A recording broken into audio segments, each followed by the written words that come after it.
Hey everybody, welcome back to another episode of the Sixer Sense podcast. I'm Lucas, I got Chris and Uriah here. We are recording during the NFC playoff game, not the Eagles. Congratulations to them. But we're playing during the, of course, Cowboys versus 49ers game. We are recording starting at halftime, so it'd be interesting if we get a Cowboys-Eagles NFC championship. But in the meantime, we're going to talk about Sixers, right guys? Well, fly, Eagles, fly. I got to get that out the way. The real team in the NFC that has a bird as its mascot. I don't know anything about those Falcons down there in Georgia with Chris. But, Chris, do you still have nightmares about Tom Brady causing your team to collapse in the Super Bowl?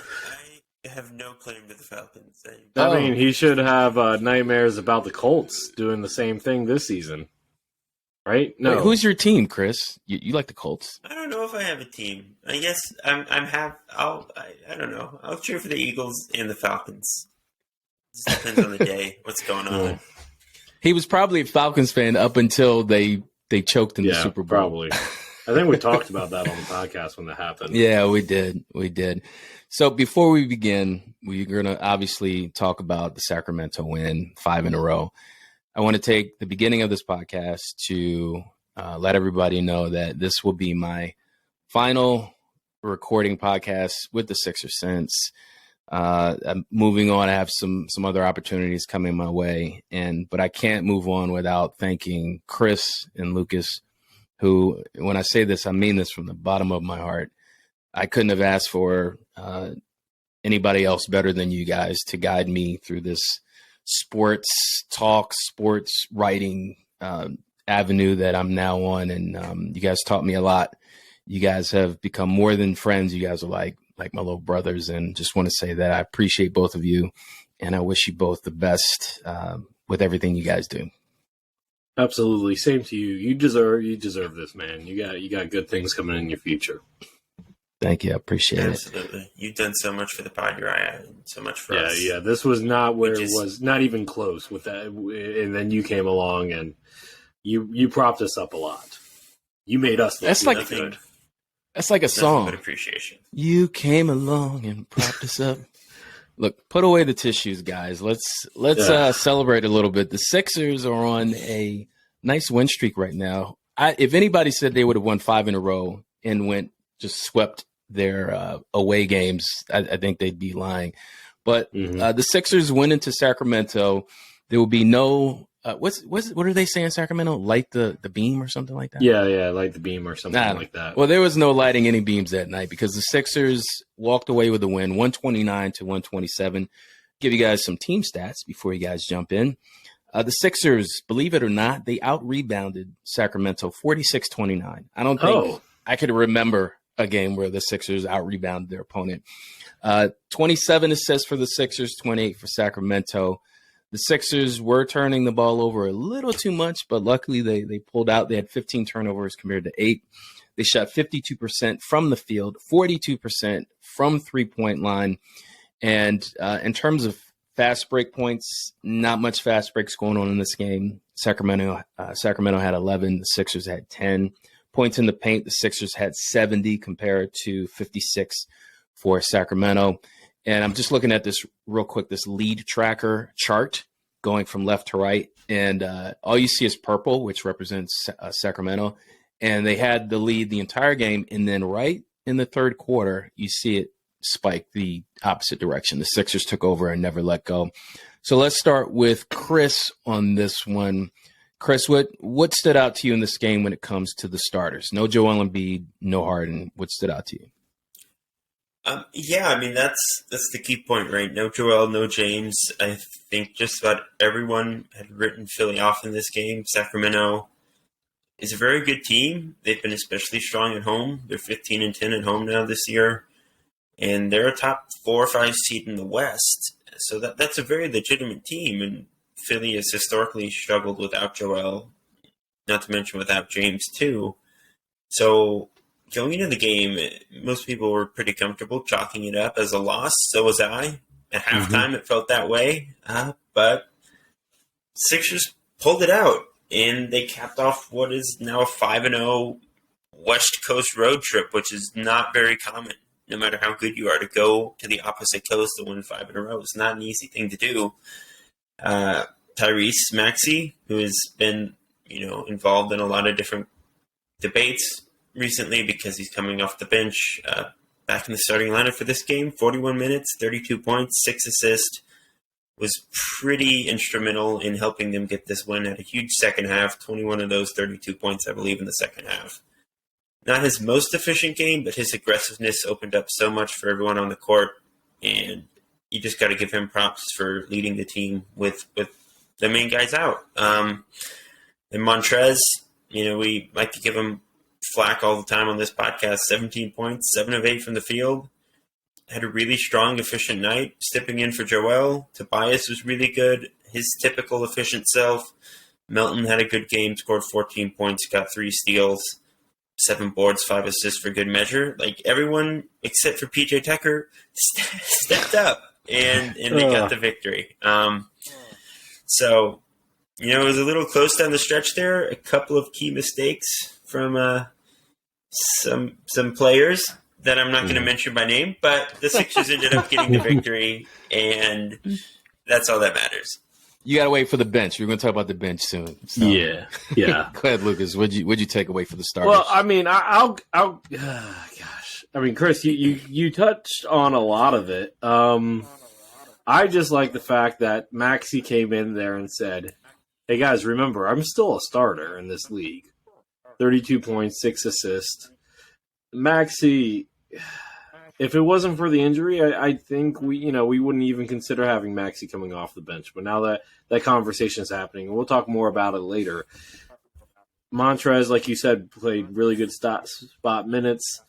Good, another Tobias game. It was a good game all around. And PJ, like you said, I'm going to be working on an article soon about potential Tucker trades. Tell you what, there's not many out there that make sense for both teams. So, it's going to be interesting, guys. For Tucker, but the rest of the starting 5 played fantastic. Yeah, Maxey just went in and he took over. He scored from pretty much everywhere, inside, beyond, and he has this really unique way of he'll get to the basket, absorb contact, and still finish. And because he's so small, you don't expect that. And, sometimes he'll get rejected. But in that game the other night, it was his game to shine. And like you said, he scored over 30 points. So let's get to the bench. And before we get to the negative, Chris, with who, let's talk about the positive. What did the bench do that stood out to you? Well, I mean, obviously, George Niang had a great night. 3 of 5 from deep, 7 of 12 from the field for 17 points. Closed the game. He's been pretty instrumental to this team all season at this point. He's going to close a lot more games between now and the playoffs. So he deserves a lot of credit. Shake had a really productive all-around game, 15 points, 6 boards, 7 dimes, 5 of 12 from the field. He's another guy who has just stepped up time and time again this year when the Sixers have needed him. So those 2 guys deserve a lot of credit. Daniel House hit both of his threes. Paul Reed had a really great 15 minutes off the bench with 9.7 boards. And Matisse Thybulle also played. So good stuff. Wait, did you say Daniel House? Is he's still on the team? I didn't know he was still on the team. Oh, my gosh. That was a very subtle way of just that was graceful of you, Chris, about Thybulle. That was graceful. And I'm honestly surprised you didn't give He didn't even say his name. He said Thybulle played. Oh, he did say. Oh, yeah, he played. Yeah, but he didn't say any good things that he did. I mean, yeah, he didn't say anything about Reed, which I'm sure you'll. Yeah, I was like, hang on, Reed had 9.7 rebounds. Like, usually he's giving Paul Reed. Have you given up on Paul Reed, Chris? Or are you just not feeling it tonight? No, I said the other day that he's like their best bench player. I have not given up on Paul Reed. I mean, I disagree. I think it's either Niang or Milton, but okay. I'm writing the redraft for Fansided, and he's going to be a top 10 pick. So I have wow. Paul First Reed off, a top spoiler 10? alert. Secondly, biased? Little bit? Maybe. No, top absolutely 10? not. I He's think after Poku still. Don't worry. I mean, Poku. After Poku. You ready for top 7 pick Poku? You're not. No. No one is. No one is. Anyway, Except for look, me. Daniel House, Chris kind of crapped on him last podcast. He played well in this game in limited minutes, plus 10 on the plus-minus scale. Like you said, hit both of his three-pointers. I don't think he played bad. Reed played as well as we thought he would. Niang, this is Niang's. I think it's fair to say this is his career year so far. Now, I haven't looked at the stats, so I can't rightfully say, but based off of what he did in Utah and Indiana prior to coming here, this feels like last year. This feels like a career year for Niang, right? Am I crazy to say that, or does it feel 100%. Okay. No, And then Milton. Yeah. Milton's going to get paid at this point. Look, I don't think we're going to be able to afford to re-sign him in free agency. He's going to get paid. You mean Shake Milton? Yeah, Shake Milton. All right. Yeah, I said Milton. Yeah. Yeah, no, I think Shake's going to get paid. Look, he's playing when you have one or two starters out. He's playing starter level minutes coming off the bench. He's playing like a starter. I'm not sure if he's an NBA starter full time, but gosh, he's a really good reserve, and he's going to get paid. I don't know how much, but I don't think the Sixers are going to be able to afford him based off of their tax situation now. So kudos to those guys. Absolutely. Yeah, Shake. Look, I said it earlier this season. He's turned a corner, and he gets to the basket. He finishes. He can score in the middle of the lane. He had a nice turnaround spin move in the lane. He can hit the open jumper. He can play make. I would argue he's probably as good as Harden when it comes to being a lobber. Is that the right term? A lobber? In the lob situation, like he'll put up some lobs, and he's been doing it consistently. Even back when we had Dwight Howard here, Shake Milton had a nice situation going on with him and some good chemistry. As far as Paul Reed is concerned, I tweeted during the game, look, Reed needs more minutes. And if you think about his production off the glass, I mean, every time I turned around in that game and in previous games, he's grabbing offensive rebounds left and right. And he's better around the basket, putting back shots, better than Tucker, who I can't even remember the last time he had a layup, let alone a dunk. So I think Reed I think he deserves more minutes. Thibault, I could not believe he fouled the shooter on that play. I was like, when he came off the bench, I'm like, all right, my guy's in. He's going to clamp down whoever, Not the first time Thibault has fouled a 3-point shooter. But even Chris, I was pulling my hair. I was like, why doesn't he learn his lesson? I don't get it. I just don't get it. But anyway, let's wrap this conversation up and just talk real quickly about the Kings, who Chris mentioned earlier is a good team. They're in third place right now in the Western Conference. Chris, like, how surprised are you that they're having the success that they're having right now? I mean, I would say it's surprising, but it's not inexplicable. There's a pretty clear reason why it's happening. Like Domantas Sabonis has been an all-star starting caliber player this season. He's playing maybe the best basketball of his career. He has unlocked De'Aaron Fox, Kevin Huerter, and a lot of other guys on that roster who are playing the best basketball of their careers. Mike Brown has done a pretty tremendous job as head coach, getting those guys motivated. They have a pretty deep and compelling supporting cast. Keegan Murray's really coming into his own as a rookie, starting caliber rookie on a good team, which is pretty rare. Harrison Barnes, Malik Monk, all those guys have had good seasons, so they're pretty legit. I don't think they're in the top tier of contention. I don't think they're going to win the West necessarily, but they are a good enough team. They're going to make the playoffs, and they could be the kind of team that wins a series. Like, I think they're pretty legit. Well, still a lot of basketball left to be played, but I'm pretty impressed with them, and I think they're a really good team. Yeah, Chris hit on a lot of points here. Look, before the season started, I don't know if you guys remember this, but I forget who said it from ESPN. It was one of the who said it, but he was like, the Kings are going to make the playoffs. I was like, yeah, right. He said it during the summer. I forget who it was. Chris was Perkins? It Chris? Was it Who? Perkins? No. Yeah, Perkins. he's an older columnist. I just can't remember Zach his Lowe. name. No. Zach Lowe. Tony Kornheiser. No, not that old. He That's has all right. his. That's all right. It doesn't matter. It'll come to you later. Yeah. Anyway, Yeah. so yeah, and I didn't believe it. Look, De'Aaron Fox has been one of the most clutch players in the NBA during the fourth quarter. Him and Sabonis both are putting up all-star worthy numbers. Sabonis probably is going to get the nod. I don't think Fox will get it. Herter has been a steal for them. He was basically a salary dump for the Hawks. That seems like a mistake now for Atlanta, and he's been playing fantastic for them, spacing the floor. Keegan Murray hasn't been quite what I was hoping he would be to start off, but he's still only a rookie. I think he'll get better. His floor is Harrison Barnes, which is a pretty good player. And Harrison Barnes, he had 27 in this game. He's a really good leader in that locker room. They have one of the, arguably you could argue they have a top 5 starting 5 in the NBA. Their issue is depth. You don't have a lot of two-way players coming off that bench. Monk is a scorer. Mitchell and Holmes are defenders. Lyles, not really anything good, just kind of okay at everything. Terrence Davis might have a chance to be something good, but they haven't developed him properly. So, yeah, I'm surprised, but I'm happy for them. They need that playoff drought to end, and it's always more interesting in the NBA when the Kings are good because they're usually not. And if they are, that means shakeups happening, and that's always fun for fans.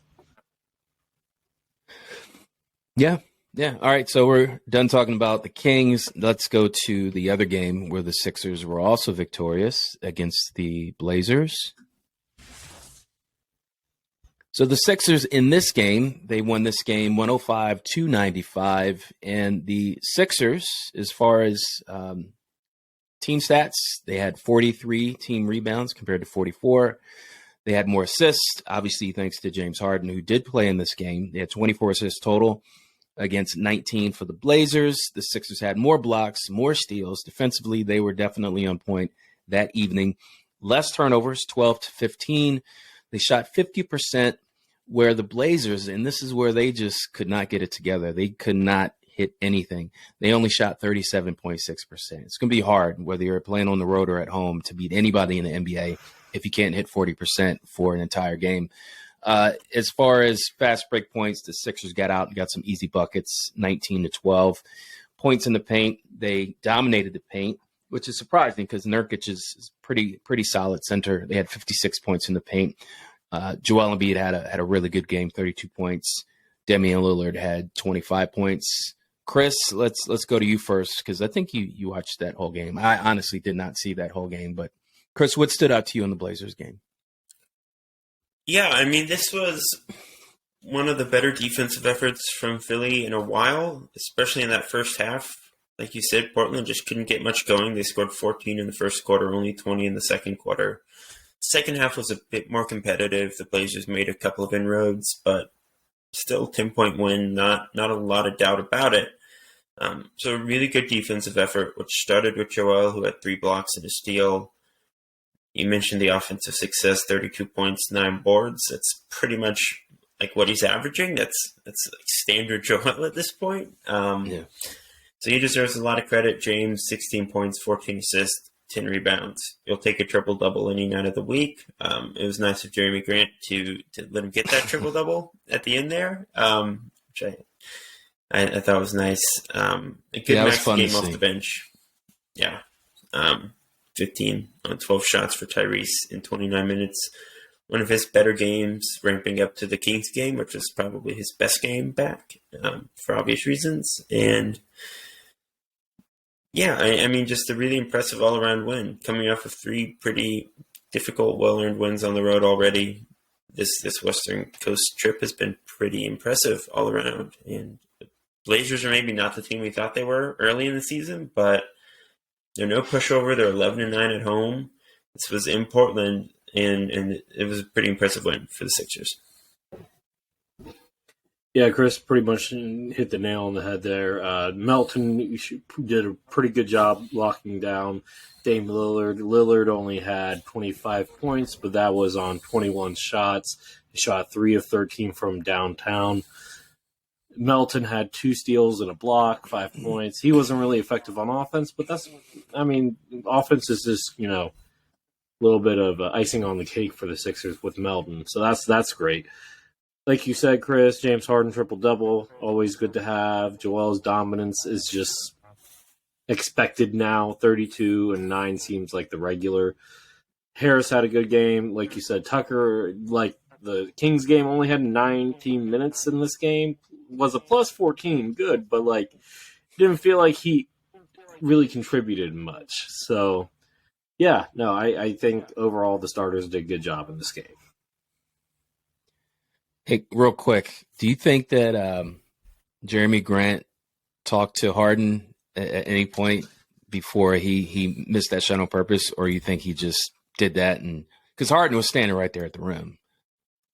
Because I didn't see the game. I have no idea. Maybe. It felt like it was on purpose because there's really no other reason to take the shot. Yeah. Mm-hmm. Yeah. So Jeremy Grant giving back to the team that did we draft Jeremy Grant? We did. Lucas, He was a process kid. We did. 2015. Oh. Would you rather have him on this team than Tobias Harris? Ooh, questions that need to be answered. I know what Guys, Chris says. The answer is yes. Come on. I would say yes, Really? but that's just based more or less on contract. Look, Jeremy Grant's a little bit better of a defensive player. Offensively, they're pretty similar. A little bit better. Come on. He's a lot better. He's not a lot better. What? I think this he is. season. I don't know about look, that. Look, if you would have talked to me about before Tobias this season, is a totally. Tobias before is a this fine season, defender, I would but agree with Grant- you. But Tobias has been looking pretty good on defense, and Grant has kind of taken a step back because Sure. he's focused more on offense. So I think it kind of levels itself out more this season. Talking this season, Chris. Grant's been that's- awesome on defense this season. Yeah. All right. All right, Anyway, let's go ahead and move on. Let's move on. So what I want to do right now is give you guys some situations that are going on with the Sixers. Obviously, they're on this win streak. Everything looks great. But the things that I'm going to reveal to you, it's a small sample size. Okay. We'll start off with the hottest topic related to the Sixers, which is Tyrese Maxey coming back. And Doc Rivers mentioning having 3 different lineups. Maxey being on the bench at the start of the game is one of them, coming off the bench as a 6th man. I want to know from you guys whether or not these situations are sustainable. And we'll go with Lucas first this time. Do you think that Maxey is a 6th man? Do you think this is good long-term? Do you think they'll have continued success with this? can he be successful in this role? The answer is yes, of course. Tyrese Maxey is way overqualified for this role. Could this be sustainable in terms of team chemistry, buy-in from Maxey, and his willingness to stay with the team long term? I say no. I mean, Maxey's made it clear that he thinks he's the starter in this league. He insinuated that that statement from Doc has been false. And I mean, look, the Sacramento Kings game is kind of proof that he's too good becoming off the bench, and he needs more shots and more touches than what he's getting. So yeah, I think in terms of his skill set, he's totally able to do it. But he's a young guy; he's trying to make a name for himself. I think he probably doesn't want to be coming off the bench, and I don't blame him. He's trying to get paid.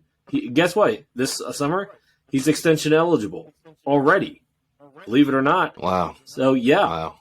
So he's trying to get paid. I don't blame him for not, saying what he said. So from a ability standpoint, yes. From a mental standpoint and team chemistry long term, look, I mean, if the Sixers win the championship, he'll be okay. But if they don't win the championship, better believe he's going to be disgruntled this offseason. And he might not want to sign an extension that's not a max, which I believe he deserves the max extension, to be clear. All right, Chris, what do you think? Yeah, I mean, I don't know. I think maybe we're overstating it a little bit. Like he's still playing more minutes on average than Milton. He's closing games. You know what? Theory, it shouldn't really Chris, matter if Chris, he's I'm gonna interrupt you there. Him and Harden were playing about the same amount of minutes before the injuries happened, about 37. Maxey's been averaging about 29 or 28 coming off the bench since his return. Granted, some of that is ramp up, some of that is he's coming off the bench. He's losing minutes. Sure. A lot of that's ramp up. A lot of that is the fact that Anthony Melton and Shake Milton have played awesome basketball this season. So what you're saying is we got too much depth now.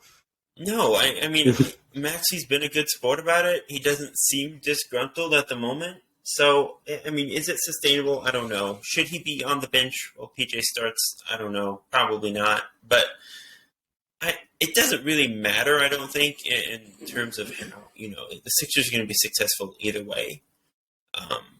There's plenty of evidence to support him as a sixth man, frankly. Like, Melton starting next to Harden makes a lot of sense defensively. Like, there are incredible reasons for it. Like, he can't leave in free agency. He's a restricted free agent. He basically cannot leave. No. He can't leave in free agency anyway this offseason. He would still be on his team. I know, but I'm saying it. Like, he can be disgruntled, but it almost doesn't matter. He's not in a position to force a trade anytime soon. Sixers going to pay him anyways. Tyler Hero was the sick man for the first few years of his career. He got paid. It's not uncommon for guards like Maxey to come off the bench. Like, I really don't maybe think it's as big of a deal as we're making it out to be. I'd say it's sustainable. I don't know if he's going to stay in that role. I would imagine that he moves into the starting lineup at some point, probably in the near future. But if he doesn't, Sixers have won like every game since he's been moved to the bench. They're still going to keep winning those games. They're the 2 seed in the East right now. Yeah. It's hard to say it's not working because the results speak for themselves. So. Yeah, I think we'll just have to wait and see. Maybe he just has to warm up to the idea of coming off the bench, even though he knows in his mind, and he stated such as in the press conference after a game that he is a starter in this league. So I see where both of you are coming from, and I think you both have plenty of overqualified sixth men though. Like again, Hero was an overqualified sixth man. Malcolm Brogdon is coming off the bench this year. He's a starting level player. Like he's not alone. There are plenty of great players who come off the bench. Manu was a Hall of Fame sixth man, so you can still influence the game quite significantly, even if you don't start the game. So this next topic, guys, is one that I think we were all waiting for, and I'm talking about the Embiid Harden pick and roll.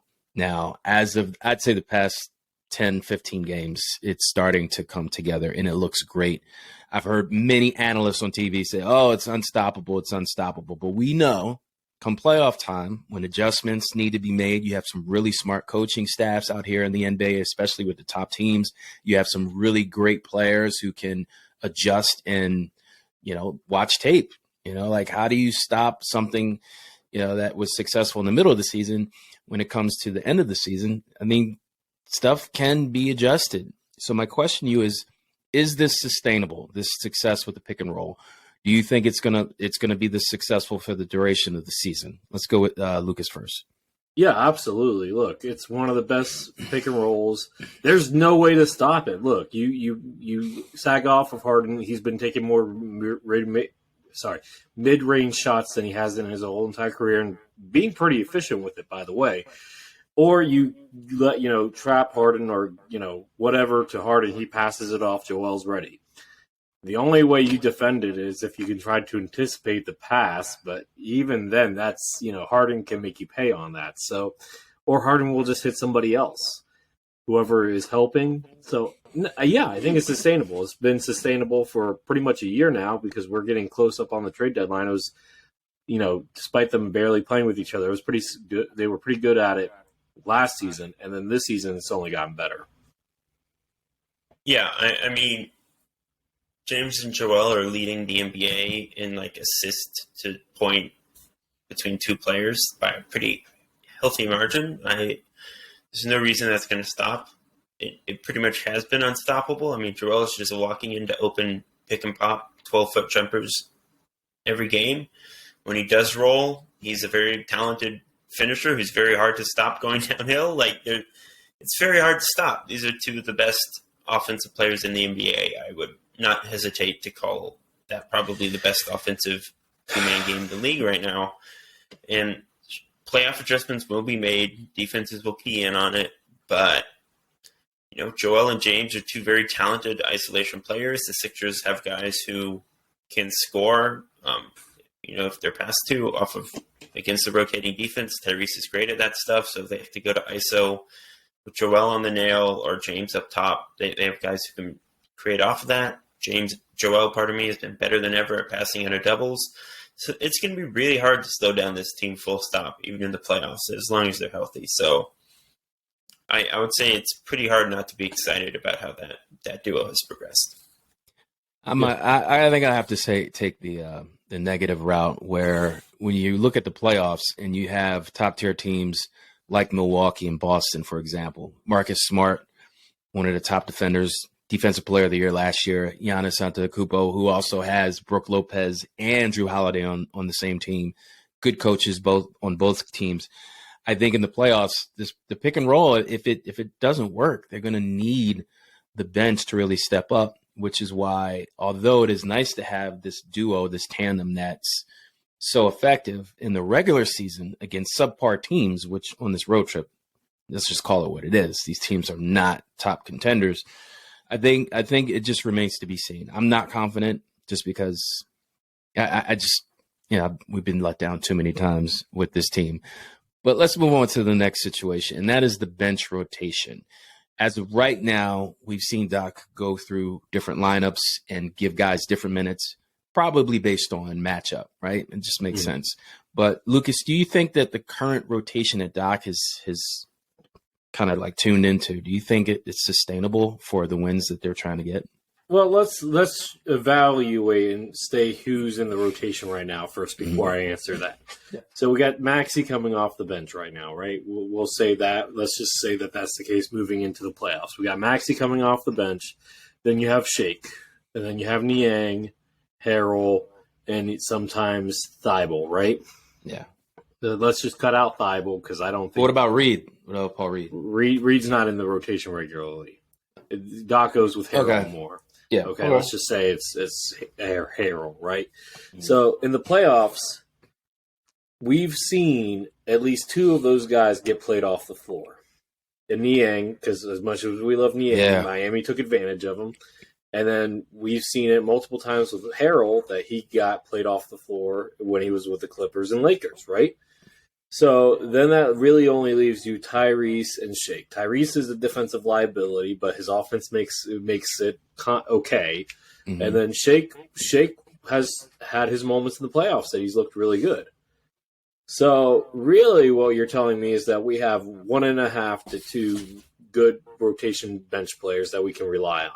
Unless Doc does go to Paul Reed in the playoffs, then we have 3. Which is enough to get through the playoffs. That's what you need. At least 3 guys coming off the bench that you have. So is it sustainable?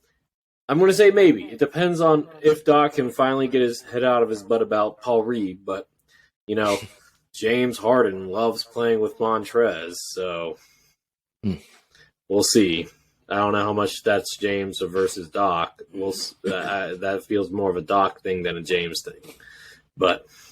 No, Chris, what do you think? Yeah, I mean, it's definitely sustainable for the regular season. Like, George, say whatever you will about his playoff performance. He's awesome. Regular season is sustainable. He's been awesome. Season player. I think, frankly, Trez is a fine regular season backup, too. Playoffs are a different story. But, yeah, look, playoffs, it's going to come down to health. Like, the Sixers just need to be healthy. If they're healthy, and if they stagger James and Joel like they should, which I think they probably will come postseason time because they did it last year, you don't really need more than 1 or 2 good bench pieces. You shouldn't really be playing more than like 8 guys in the playoffs anyways. Tyrese and Shake and Melton, PJ, all those guys are going to get plenty of minutes. Hopefully he goes to Paul Reed at some point instead of Montrez, but Thibault, Furkan, House, those guys just aren't going to play, and they don't need to play. So can they afford like 1 or 2 critical injuries? No, they're not that kind of deep. But as long as everyone's healthy, I think it's pretty sustainable because we've seen Shake step up in the playoffs before, and he's having the best year of his career. Frankly, I mean, George has been a lot better on defense this year than he was last year. So maybe you can even hope that he is a bit more reliable in that setting. The shooting obviously has value no matter what. And what about House? Can we trust House? Do you think we can trust House in the playoffs, Chris? Probably not. Like, you can't trust him in the regular season so far. Is it defensively or offensively? Because I feel defensively he would be fine in the playoffs. Defensively, I'm sure he'd be fine. But you need guys who can do both on a consistent level, which is why Thibault can defend in the playoffs, but he just hasn't been able to play offense in the playoffs. Yeah. So, yeah, I think they'll be fine. I mean, Thibault is having some of the best offensive stretches we've seen from him lately. So even there's some reason for optimism on that front. Maybe I think they'll be fine with the guys they have. So I do think it's pretty sustainable. Okay. All right. Let's move on. And the last topic of tonight has to do with the rotation. And I think you guys pretty much wrapped up the first part, whether or not this roster is good enough as it is. Actually, you know what? Let's dive into that. Chris, let's go to you first. Do you think that the Sixers right now, as of January 22nd, 2023, do you think that this roster is good enough for the Sixers to make a deep playoff run? Yeah, I do. I mean, we say it every year, but Joel is one of the best players on the face of the earth. James Harden is still a top 20-ish guy in the NBA. Like that, those two alone guarantee you some chance in the East. Maxey, Melton, Tobias, these are all very good supporting pieces. And you know, I do think they have a chance. They're the number 2 seed in the East right now. They're going to win plenty of regular season games. It ultimately will come down to health. Joel has literally never been healthy in the playoffs pretty much up to this point, which is just bad luck as much as anything else. You know, it's fair to be concerned about how his specific style of play and position on the court maybe leads to injuries, but like it's been bad luck. Really nothing more than that with Joel. If he can stay healthy, and if James can stay healthy, they have to do a good job of maintaining, you know, watching James' minutes and making sure he's not running on fumes by the playoffs. That'll be something that we need to monitor over the next few months. That's a really good point. Healthy, real quick, I forgot to mention. So does that mean, Chris, that the Sixers, in your opinion, do not need to make any moves by the trade line? Is that do you agree with that? I would encourage them to try to make moves to get better if they're out there. I don't think they are the favorites in the East. I don't think they're locks to be like in the conference finals or anything. But I do think they have a chance as built to win the East. They're in the mix. I think Boston is a pretty heavy favorite right now, and I would say Milwaukee is ahead of them too. But they're in the mix. So let me just say, in terms of overall grand view of it, I agree with Chris on the grand scheme of things. Yes, they have a chance. But I'm going to be a little bit more cynical that's saying, no, I do think they need to make a trade. Like Chris said, even though Milwaukee is horrendous offensively right now, even before the Giannis injury, because Chris Middleton's barely played, and when he has played, he just looked awful. We don't know if they're going to be healthy enough. The gap between Philly and Milwaukee is shrinking. It used to be like it was like here at the beginning of the season. Now it's like this. Like I don't think Cleveland's there yet unless they can get a big wing and maybe one other guy coming off the bench. Then maybe they're better than us. But right now, I still think we're ahead of Cleveland. I think we're third in terms of overall skill because unless Durant's going to come back, the Nets are going to be a problem as long as Durant's there. But I still feel like we're just going to out-muscle them inside and win that playoff series. I still think experience helps us against the Cavs. Milwaukee, I think I don't know what it is. Maybe it's a big man. Maybe it's another wing. But we need at least one more guy. And we have the ammunition to make the trade. Not so much in picks, but we have, Korkmaz. You could throw it. Look, if you could swap me. We'll get into that next. Okay, sorry. So you think we need another piece, essentially? I think we need one more piece, yeah. I think we do. Okay. Yeah. All right. Chris, are you there? I don't see you there. He's there. Yeah. Okay. All right. I don't see you on my screen. All right. Anyway, so the last topic has to do with specific players that you guys believe are on the chopping block. So you can only pick 2. even though there's quite a few of them. So if the Sixers did make a trade, which players do you believe are most likely to be traded before the deadline in the next coming weeks? So I'm just going to throw players out there that, in my opinion, maybe don't get that many minutes, and maybe their role is not as significant as some of the other players. So we'll go with Daniel House Jr., Matisse Thybulle, Furkan Korkmaz, Paul Reed, Montrezl Harrell, PJ Tucker, Jaden Springer, and I'll put Shake Milton in there just for argument's sake. So we'll go to Chris first. Who do you think? Pick two out of that bunch. I mean, I think they're probably going to look, if they can't make a big move, to just cut salary. That's what the reporting suggests from Jake Fisher at Yahoo. So I would say Korkmaz is in danger there. I think they would just actively try to cut his contract, maybe package a second-round pick to get rid of him if it comes to that. So I'd say there's a very good chance that Furkan is gone because he's not in the rotation, and he's probably more expensive than he's worth at this point to Philly. Next guy, there's a chance that Springer gets thrown out there for cap purposes too. I would say Thybulle is interesting because I'm not convinced Philly would want to pay him, and I don't even know what he would command on the open market at this point. But his contract is coming to a close. He hasn't really done anything in the playoffs yet. He's still on the very fringes of the rotation right now. If they're going to try to make a real move to get a real piece, you have to give something to get something. And Furkan, Montrez, PJ, Daniel House, those guys just aren't moving the needle for teams around the NBA right now. Thybulle's a guy who still might move the needle a little bit. So if they are going to make a real move to get a real rotation level player, I would assume it includes Thybulle. So I'll say Thybulle and Korkmaz would be my two picks here. Look, in terms of players that I would want them to trade, I would want them to trade PJ Tucker for, and I'm going to give you a little sneak peek in my article. It's going to be Jay Crowder is going to be one of them. Right. I think Jay Crowder is an upgrade. In terms of temperament and locker room presence, I think Jay Crowder brings very similar aspects to it, and he's a better offensive and arguably defensive player despite not playing this year. So that's the trade that I would like to see. But in terms of who I actually think they will trade, I think Korkmaz is one of them. Look, he's second longest tenured player now behind Joel. The contract's not a good one moving forward. $5 million, right? $5 million, yeah. And you can get solid value in return. So Korkmaz is one of them. If you trade him for a big man, you could probably get a solid backup for him.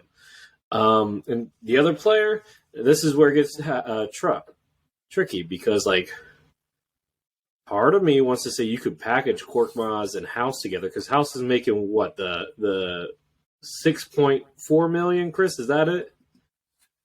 He's got the biannual exception, right?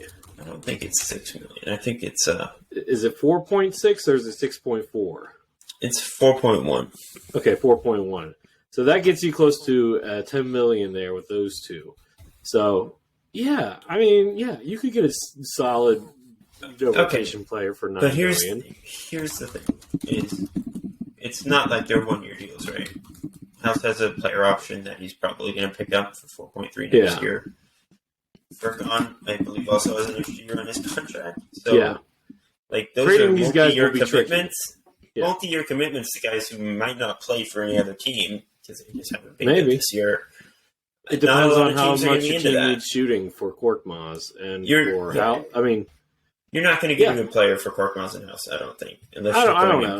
Like you said, the best trade chip, if you're going to try to make a big swing, is Thybulle. Yeah. All defensive player. Thybulle, we all love him, but Shake, you're going to have to give up good players to get good players. That's just how it is. And you might want to trade Shake because you're not going to be able to re-sign him. You're not. So you might trade Shake. But Shake gives you a better chance in the playoffs because you said it earlier. I agree. I'm just saying, you're not going to be able to re-sign him if you can get a better player or just as good of a player for him. The only tricky part with Shake is he's on a minimum deal. So trading him is going to be, you're going to have to put him with somebody else that makes more money. And even then, it's not going to like equal a lot of money. So, yeah, I'm going to say the two players that I think probably will be traded is, like Chris said, I agree with Chris, Korkmaz and Thibault. Let's bring back Isaiah Joe and somebody else for Furkan Korkmaz and Charles Bassey for PJ Tucker. Yeah. And somebody else. See, you're speaking my language. I don't think San Antonio. Are you seeing what he's doing? Are you seeing what he's doing at OKC? Yeah. No. The Sixers were idiots to let him go. Isaiah Joe should be starting for the Sixers right now. Oh, my God. That's another story. Chris, I had a vision. I was like, Maxey and Joe, backcourt of the future. But no, someone knows more than us on the Sixers. I think that Isaiah Joe done plenty. Okay. Yeah. I don't feel like this is a Morey move. I feel like this was a Doc Rivers saying, I'm not going to play young people. If it quacks like a duck. I mean, it's a salary thing. It's probably ownership. It's a salary thing too, but like it feels like a Doc Rivers like, oh, Doc isn't going to play him anyway. Let's just get rid of these two guys. Yeah. All right, gentlemen. I think that's it for tonight. And I just want to say one more time, it's been a great experience with you guys on the Sixer Sense. I will still be writing some historic pieces for the site, so I am still going to be part of what you guys are doing. I just won't be part of the podcast, but I know you guys are going to keep it going strong, and I'll be listening to you guys every week. Well, thanks to you, man. Again, thanks, man. Just appreciate nothing but appreciation from us. All right, Chris, play us out, man. Yeah. So to all our listeners, as always, thank you for tuning in to the Sixer Sense podcast. Please like, subscribe, and follow along if you can. We are on YouTube, Spotify, Apple Podcasts, Google Play, Audible, all that fun stuff. You can also listen, as well as read our written work at thesixersense.com. And we're on Twitter and Facebook at SixerSense. So until next time, peace out. Go Sixers. Go Birds. And we'll talk to you soon. Fly, Eagles, fly.